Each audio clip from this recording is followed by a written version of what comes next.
ఎలా అయ్యావు? ఇండియా అనేక మతాల సమాజాల కూడలి. ఇందులో పార్సీలున్నారు, క్రైస్తవులున్నారు, ముస్లింలున్నారు, హిందువులు ఉన్నారు. ఈ సమాజాల ప్రాతిపదిక జాతీయపరమైనది కాదు, మతపరమైనది కావచ్చు. ఇదంతా బాహ్య దృక్పథమే. క్రైస్తవుడు క్రైస్తవుగానే, ముస్లింగా, హిందువుగానే ఎందుకున్నారనేది తెలుసుకోవటం ఆసక్తికరంగా ఉంటుంది. క్రైస్తవులు, ముస్లింలు, బౌద్ధులు వీరి గురించిన విషయం సాఫీగానే ఉన్నది.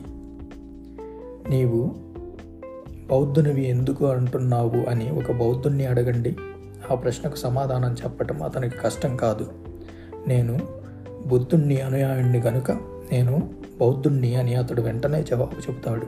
అదే విధమైన ప్రశ్న క్రైస్తవుణ్ణి అడగండి. ఆ ప్రశ్నకు సమాధానం చెప్పటం అతనికి ఏమంత కష్టం కాదు. నేను క్రీస్తును నమ్ముతాను కనుక నేను క్రైస్తవుణ్ణి అని అతడు జవాబు చెబుతాడు. అదే ప్రశ్న ముస్లింను అడగండి. సమాధానం చెప్పటానికి అతడు ఏమాత్రం సందేహించడు. నేను ఇస్లామును విశ్వసిస్తాను గనుక నేను ముస్లింని అని అంటాడు. ఇప్పుడు అదే ప్రశ్న హిందువును వేయండి. అతడు సమాధానం చెప్పటానికి తికమక పడతాడనటంలో ఏమాత్రం సందేహం లేదు. జవాబు ఏం చెప్పాలో అతనికి వెంటనే తోచదు. హిందువులంతా కొలిచే దేవుణ్ణి నేను కొలుస్తాను కాబట్టి నేను హిందువుని అని అతడు ఒకవేళ చెప్పినా అది నిజమైన జవాబు కాదు. ఎందుకంటే హిందువులందరూ ఒక దేవుణ్ణి కొలవరు కాబట్టి. హిందువులలో కొందరు ఏకదేవతారాధకులు, కొందరు బహుదేవతారాధకులు, మరికొందరు సర్వదేవతారాధకులు ఉన్నారు. ఏకదేవతారాధకులు అని చెప్పబడే హిందువులు కూడా అందరూ ఒకే దేవుణ్ణి కొలవరు. కొందరు విష్ణువుని, కొందరు శివుణ్ణి, కొందరు రాముణ్ణి, కొందరు కృష్ణుణ్ణి కొలుస్తారు. కొందరు పురుష దైవతారాధనను కొలవరు, స్త్రీ దైవతలను కొలుస్తారు. వారు కూడా ఒకే స్త్రీ దేవతని కొలవరు, రకరకాల స్త్రీ దేవతలను కొలుస్తారు. కొందరు కాళికాదేవిని, మరికొందరు పార్వతీని, లక్ష్మిని పూజిస్తారు. ఇక బహుదేవతారాధకుల విషయానికి వస్తే వీళ్ళు అందరూ దేవుళ్లను పూజిస్తారు. విష్ణువుని, శివుణ్ణి, రాముణ్ణి, కృష్ణుణ్ణి, కాళీని, పార్వతిని, లక్ష్మిని అందరినీ పూజిస్తారు. శివునికి ప్రత్యేకమైన దినం కాబట్టి హిందువు శివరాత్రి నాడు ఉపవాసం ఉంటాడు. విష్ణువుకు పవిత్రమైన దినం కాబట్టి అతడు ఏకాదశి నాడు కూడా ఉపవాసం ఉంటాడు. శివుడికి పవిత్రమైనది కాబట్టి అతడు బిల్వ వృక్షాన్ని ప్రతిష్ఠాపిస్తాడు. విష్ణువుకు ప్రీతికరం కాబట్టి తులసి మొక్కని నాటుతాడు.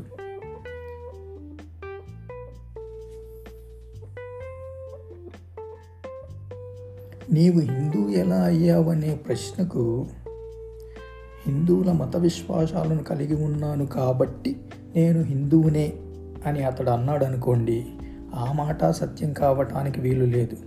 ఎందుకంటే హిందూయిజానికి ప్రత్యేకమైన మత విశ్వాసం అంటూ ఏదీ లేదనే విషయం స్పష్టంగా ఉంది కనుక. ఈ హిందువులు అనబడేవారు మత విశ్వాసాల విషయంలో క్రైస్తవులలో కంటే, మహమ్మదీయుల కంటే పరస్పరం చాలా విభేదిస్తారు. ఈ విభేదాలను అతి ప్రధాన విషయాలకే పరిమితం చేసి చూసినా కూడా హిందువులు వాటిలోనూ పరస్పరం భేదిస్తున్నారు. కొందరేమో హిందూ మత గ్రంథాలన్నిటినీ ప్రమాణాలుగా స్వీకరించాల్సిందే అంటారు. మరికొందరు అందులో నుంచి తంత్రశాస్త్రాలను మినహాయిస్తారు. కొందరు వేదాలు మాత్రమే అతి ముఖ్యమైనవి అంటారు. అసలు కావలసిందంతా కర్మ, పునర్జన్మల సిద్ధాంత విశ్వాసమే అని మరికొందరు అంటారు. వివిధమైన మత విశ్వాసాల సిద్ధాంతాల సమ్మేళనమే హిందూయిజం. ఇది ఏకేశ్వరోపాసకులను, బహుదేవతారాధకులను, సర్వదేవతారాధకులను అందరినీ తన మహాప్రాంగణంలో ఇముడ్చుకున్నటువంటిది. ఇందులో శివకేశవులను పూజించేవారు, వారి భార్యలను పూజించేవారు ఉన్నారు. అమ్మదేవతలను, ప్రకృతి శక్తుల ఆత్మలను, చెట్ల, కొండల, నదుల, పర్వతాల ఆత్మలను పూజించేవారు, గ్రామదేవతలను పూజించేవారు, అన్ని రకాల వారు ఉన్నారు. తమ దేవతలను రకరకాలుగా పూజించేవారున్నారు. జంతువులను బలి ఇచ్చి రక్త తర్పణం చేసేవారు, జంతువధ చేయకుండా ఉండటమే కాదు, వధ అనే మాటను కూడా తలపెట్టని వారు, మంత్రాలతో స్తుతులతో పరిపుచ్చుకునేవారు, మతారాధన పేరుతో చెప్పరాని ఉన్మత ప్రమోద కార్యకలాపాలు ఆచరించేవారు ఉన్నారు. సాంప్రదాయ విరుద్ధ శాఖలు చాలా ఉన్నాయి. హిందువులందరూ పాటించే ఆచారాలనే పాటిస్తున్నాను కాబట్టి నేను హిందువునే అని అతడు అన్నాడనుకోండి, అది సత్యం కావడానికి వీలు లేదు. ఎందుకంటే హిందువులనబడే వారంతా ఒకే రకమైన ఆచారాలు పాటించరు కాబట్టి. ఉత్తర హిందూ దేశ సమాజాల్లో దగ్గర బంధువుల మధ్య వివాహాలు నిషిద్ధాలు. అదే దక్షిణ భారతదేశంలో అయితే మేనత్త మేనమామల బిడ్డల మధ్య వివాహం విహితమే. ఒక్కోసారి ఇంకా దగ్గర సంబంధాలు కూడా అంగీకారాలే. స్త్రీ పవిత్రతను చాలా విలువైనదిగా అందరూ ఏకీకృతంగా ఒప్పుకుంటారు. అయితే కొన్ని కులాల్లో వివాహం అయ్యేంత వరకైనా పవిత్రంగా ఉంటే చాలనుకుంటారు. కొన్ని కులాల్లో ఒక కుమార్తెను మతాచార పద్ధతిలో వ్యభిచారానికి వదిలిపెట్టడం నియమం.